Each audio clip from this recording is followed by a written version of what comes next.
Bonsoir, frères et sœurs, dans le nom de notre Seigneur Jésus-Christ. Que la paix de l'Éternel Dieu des armées soit sur votre vie. Ce soir, nous allons parler sur le thème vivre le jugement ou le salut. Avant de commencer cette vidéo, j'aimerais encourager un frère, une sœur qui traverse des moments difficiles ou qui a une période pénible. Sache que l'Éternel Dieu des armées t'attend à l'endroit où tu te trouves. Je t'invite à méditer sur Ésaïe 59, à partir du verset 1er au verset 3. Dieu t'invite à pouvoir résoudre le problème de ton péché. Et c'est sur ce thème que nous allons parler ce soir. La Bible déclare que sa main n'est ni courte, ni ses oreilles qui sont dues à attendre celle de ta voix, mais c'est tes actes, tes offenses, le péché qui met une séparation entre toi et l'Éternel Dieu des armées. Cela veut dire que quoi? Dieu t'emmène à résoudre d'abord le problème qui met une séparation entre toi et lui. Sinon quelle que soit la prière que tu fais, que ça soit silencieuse, que ça soit à haute voix, Dieu attend tout dans le secret. Mais tant que tu te sens encore affaibli ou tu te dis que Dieu n'a pas répondu à ta prière, mon frère, c'est à toi de vraiment faire un état de conscience. Quelle est la nature de la vie que tu mènes? Et c'est très important. Ne te décourage pas, mais fais-toi un état de conscience et tue le désir de la chair. Parce que la Bible dit que l'esprit est opposé à la chair et la chair est opposée à l'esprit. Et ces deux choses qui ne vont pas ensemble. Mais lorsque tu comprendras que tu dois tuer le désir de la chair et marcher selon l'esprit, tu auras le contrôle tout entièrement de ton corps pour pouvoir vivre une vie heureuse et merveilleuse. Ne laisse pas le plaisir de la chair prendre le contrôle sur toi. Parce que la Bible dit dans Romains 6, à partir du verset 11, le salaire du péché, c'est la mort. Mais quand Dieu dit dans sa parole qui est source de vie et vérité, Dieu veut te faire comprendre que tant que tu ne connaîtras pas la nature du don gratuit de la vie de Dieu, tu commettras toujours le péché. C'est pour cela, quand Dieu te dit le salaire du péché, c'est la mort, ça vous te dit que le fait que tu vis, c'est une grâce, c'est une puissance. Donc, quand on dit la grâce c'est quoi? Dans la Bible, la grâce s'explique en deux types. Il y a la grâce que nous avons l'habitude de dire, c'est pas la grâce que ça va chez moi. Ou bien Dieu fait grâce. Quand on dit c'est pas la grâce, ça veut dire que c'est pas la puissance de Dieu. Et cette puissance-là doit être manifestée par le témoignage de ta vie, en attitude, en comportement, en tant qu'enfant de Dieu. Donc si tu as la puissance de Dieu qui vit en toi, immédiatement tu dois tuer le désir de la chair et vivre selon l'esprit. Et c'est ce qui valorise et exprime la vie que Dieu a mis en toi pour que tu puisses vivre. Parce que tu ne peux pas dire que c'est par la grâce de Dieu que je vis et puis tu es encore dans le péché. Et ce péché, c'est le salaire à la mort. Donc tu vas vers la mort. Tu es mort d'abord physiquement, tu es mort d'abord spirituellement. Donc frères et sœurs, c'est pourquoi ce soir, je t'encourage à faire un examen de conscience en Ésaïe 59 à partir du verset 1er au verset 3 et de comprendre la valeur de la vie que Dieu te donne dans Romains 6 à partir du verset 11. Car le salaire du péché, c'est la mort. Donc, frère, ne pêche plus. Invite le Seigneur Dieu dans ta vie. Là où tu te trouves, en l'endroit où tu te situes, Dieu entendra toujours ta prière. Dieu t'exaucera lorsque tu auras rompu le péché dans ta vie. Lorsque tu auras pris la décision de marcher dans la conformité de sa parole, d'être un homme intègre et fidèle à Dieu, tu auras une vie heureuse et merveilleuse. C'est pourquoi le thème de ce soir, je vous invite à le partager avec moi. Vivre le jugement ou le salut. Vivre le jugement ou le salut de Dieu. Frères et sœurs, la Bible nous dit dans Hébreux 9 à partir du verset 28. Je lis la parole de Dieu. La Bible nous dit, de même, Christ qui s'est offert une seule fois pour porter les péchés de plusieurs apparaîtra sans péché une seconde fois à ceux qui l'attendent pour le salut. Frère, je prie ce soir que lorsque tu méditeras la parole, que le Saint-Esprit t'aide à pouvoir comprendre les Saintes Écritures. Prier est une arme très puissante. Prier, c'est aller dans la profondeur avec Dieu. Prier, c'est délier tout obstacle de sa vie. Mais la prière est accompagnée de la méditation de la parole. Parce que la Bible dit dans le livre de Osée que mon peuple périt par manque de connaissances. Donc si tu as peu d'informations, tu ne peux pas résoudre le problème de la situation que tu vis.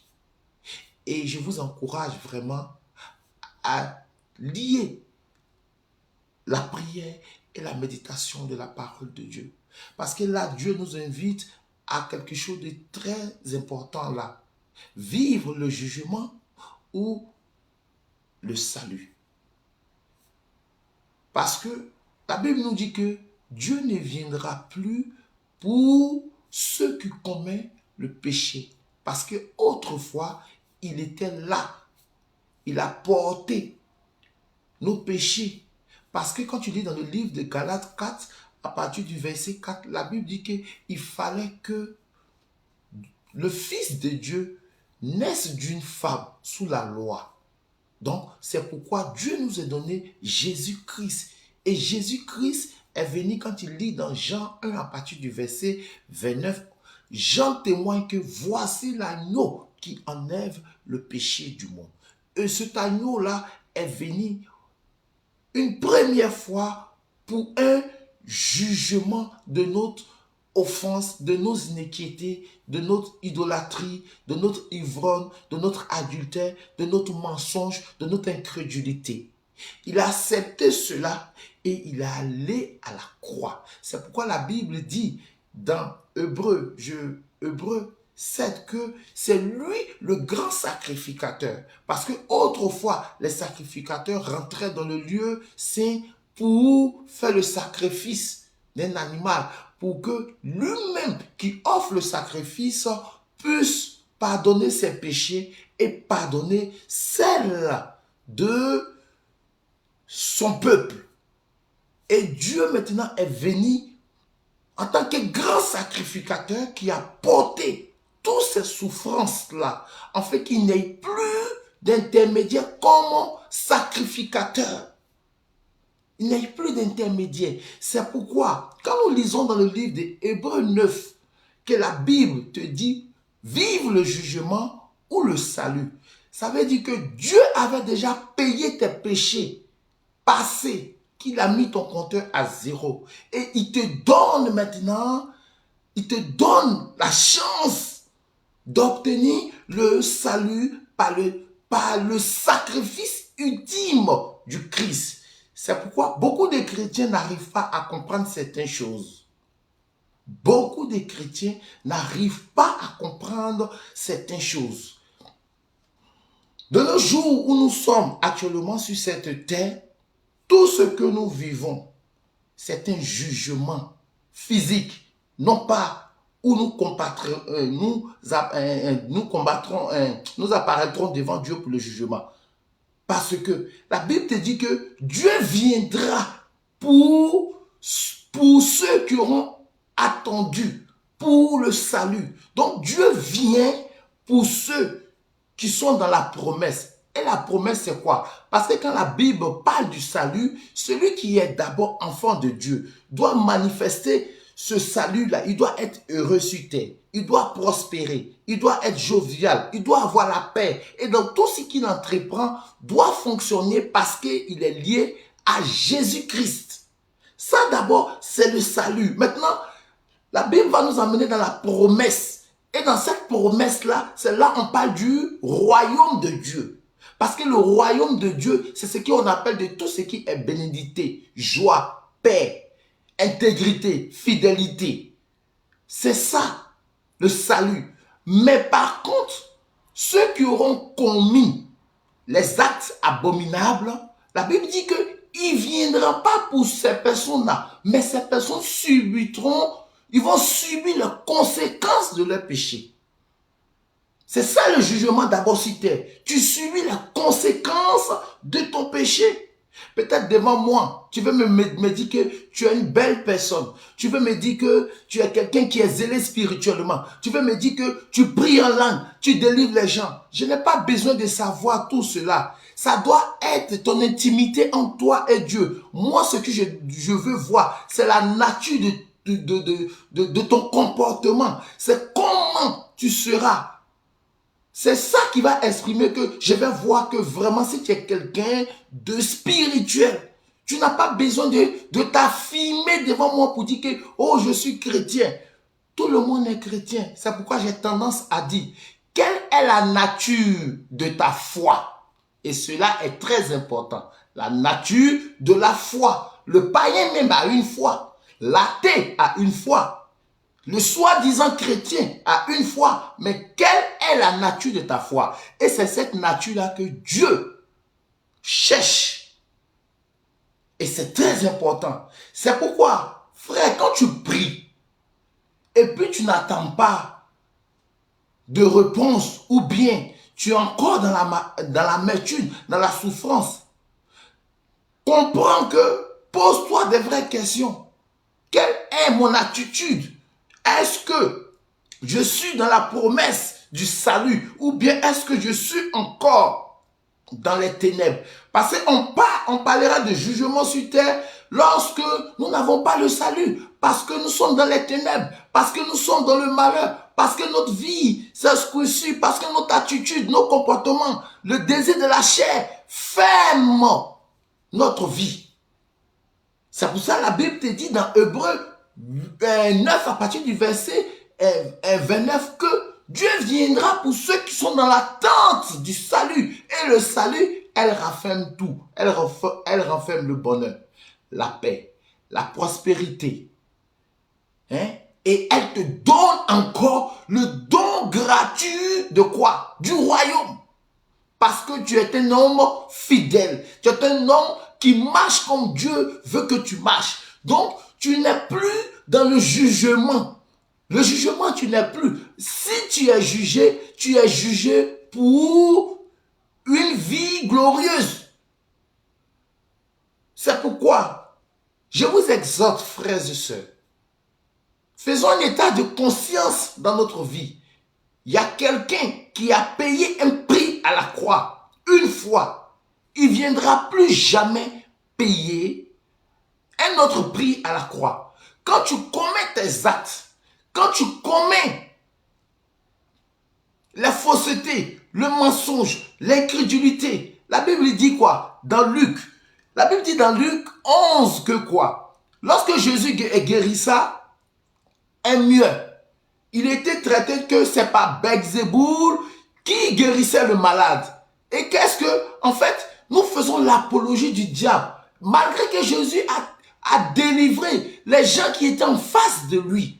Dit, c'est pas Belzéboul que lui, il délivre. Non pas. Et Jésus était obligé de lui dire, si c'est pas Belzéboul, mais si c'est pas par la main de Dieu que je délivre les hommes, ceux que vous rendez témoignage là, c'est eux qui vous jugeront. Ça veut dire que quoi? Nous-mêmes, nous sommes obscurcis du diable. Nous sommes liés au diable et c'est le diable même qui va nous condamner. Et le diable nous emmène au péché. Le diable nous amène au désir de la chair.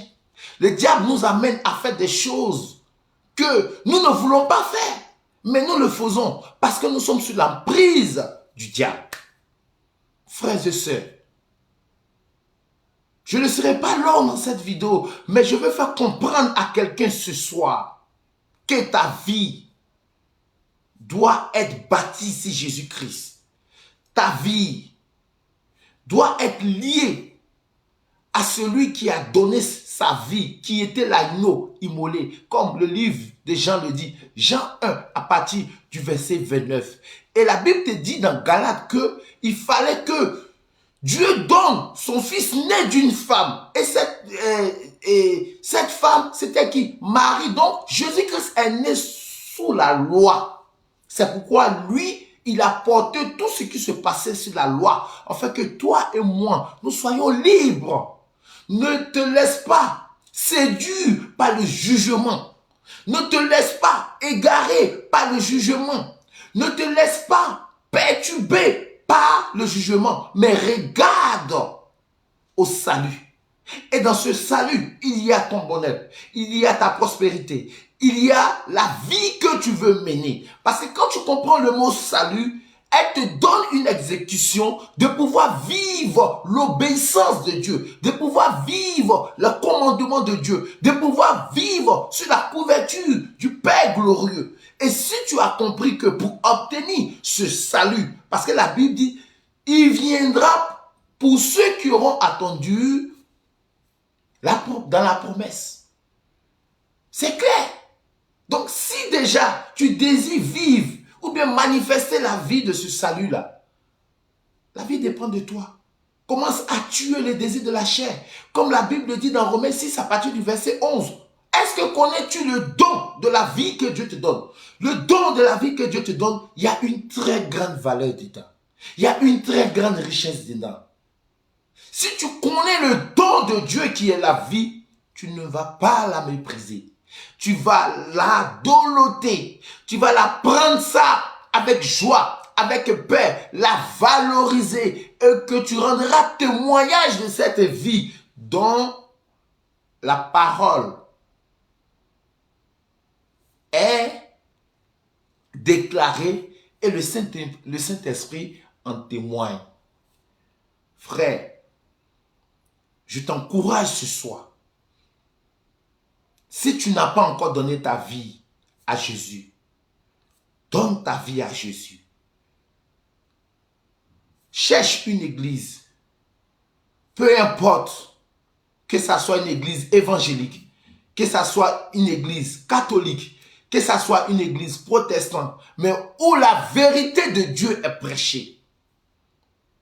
Et toi-même, efforce-toi d'illustrer la parole de Dieu, de la mettre en pratique. Parce que le but dans lequel nous nous efforçons pour vivre la parole, c'est pour obtenir le royaume céleste. Et ce royaume commence d'abord par le salut. C'est échapper à une vie malheureuse, à une vie ténébreuse, à une vie de lumière, à une vie glorieuse, à une vie joviale. Ceci étant, que Dieu dans sa bonté permette que toi et ta famille, vous soyez déliés dans le sang de Jésus et que tout soit consumé dans votre vie, tout don de paresse, de fainéantise qui vous empêche à pouvoir lire la parole de Dieu, à pouvoir la méditer. Nous trouvons vie en la parole lorsque la parole est illustrée par la puissance du Saint-Esprit en nous et que nous croyons en Jésus. C'est lorsque nous croyons en Jésus que la parole devient vie. Si tu crois à la parole et que tu ne crois pas à la puissance de celui qui est le divin, la parole est sans effet. Parce que la Bible dit que quoi? Lorsque Dieu parla aux pharisiens, aux scribes et aux pharisiens, il dit, vous sondez les Écritures, mais ces Écritures rendent témoignage de moi parce que vous pensez en trouver la vie dans les Saintes Écritures. Mais vous n'aurez pas la vie parce que c'est moi la vie et c'est moi qui donne vie à cette parole afin qu'elle puisse se manifester. Donc nous trouvons la vie en Jésus-Christ et lorsque nous croyons en Jésus-Christ, Jésus-Christ par sa puissance impacte la parole et la parole nous transcende. C'est ça. Tu ne peux pas dire tu es chrétien et tu lis la parole de Dieu et puis il n'y a pas une transformation. Tu dois avoir une transformation. Tu dois comprendre quelque chose. Parce que Dieu réside en toi. Dieu vit en toi. Élimine tous les convoitises, les désirs, les envies dans ta vie. Parce que le salut se mérite, mon frère. Le salut, c'est avoir soif de la présence de Dieu. De rester intègre, de marcher dans sa conformité. De ne pas laisser les soucis t'envahir. De ne pas laisser les choses de ce monde t'envahir. Parce que si tu as compris que tu dois te séparer du monde, c'est pas toi du monde, c'est pas toi des mauvaises épines, c'est pas toi des mauvaises fréquentations, c'est pas toi de ceux qui t'empêchent à grandir spirituellement. Si tu veux grandir spirituellement, marche avec des gens qui aspirent la spiritualité. Marche avec des gens qui ont la vision de la divinité. Marche avec des gens qui ont soif de la présence de Dieu. Et tu auras ce salut-là. Parce que ce salut-là se vit d'abord sur la terre. Ce n'est pas d'abord dans les cieux. On dit lorsque Jésus nous libéra, il ne nous a pas libérés au ciel. Il nous a libérés d'abord sur la terre. Et il nous promet maintenant le royaume. Donc tu as le droit de vivre heureux sur cette terre. Tu as le droit d'avoir la paix. Tu as le droit d'être prospère. Tu as le droit d'obtenir ce que ton cœur désire. Mais quelle est la nature de ta foi? Quelle est la nature de ta foi? Ça, c'est une question que tu dois te poser. La nature de ta foi. Lorsque tu auras compris que la nature de notre foi, c'est lorsqu'elle est constante, c'est lorsqu'elle a confiance en Dieu, c'est lorsque la foi peut vaciller. La foi, elle vacille, mais pas la confiance. La confiance, elle ne doute point, elle ne se lamente point. Elle croit en tout, elle aspire tout, et elle croit à ce que dit la parole. Ceci étant, soyez bénis abondamment et que Dieu même dans sa bonté, dans sa miséricorde, illumine votre cœur et il vous transperce de sa parole afin qu'il y ait une métamorphose dans votre vie et que vous rendez témoignage de cette parole qui donne la vie par la puissance dont le Saint-Esprit témoigne. Ceci étant, shalom, on se retrouve tout à l'heure pour l'enseignement. Nous sommes en train d'étudier le livre de Saint Jacques. Je vous invite, frères et sœurs, vous qui voyez cette vidéo, vous pouvez aussi nous joindre au 06 40 30 57 80. Nous méditons la parole de Dieu lundi et samedi et jeudi. Ce sont des moments de prière et pour les intentions personnelles. Ceci étant, que la paix de Dieu soit avec vous. Shalom.